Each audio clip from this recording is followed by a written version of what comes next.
بسم الله الرحمن الرحيم. السلام عليكم ورحمة الله وبركاته. فرنتين هو مهم وحبو سعطاه ولا لها صومك قلها لقول لي هاي إسلامك أنا آمسن هدي أي سومان سجال كمالمود بيش حجك طبعا كمالمود أقول رئيس أما سومالي ده مالمها عرفه وتقانو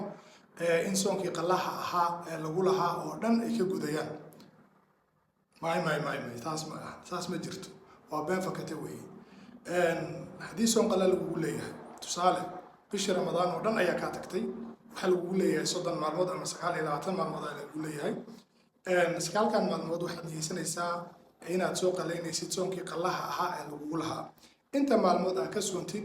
ayuu unboo qallihii ku bedelaysaa tusaale waxaad ka soontay 5 maalmood marka waxa lagu leeyahay 25 maalmood laakiin ha u qaadanin hana aaminin hana rumaysanin dadka aaminsan sagaalkan maalmood aad ka soontid in soonkii qallaha ahaa ee lagu lahaa ay booskooda ku buuxinayaan maya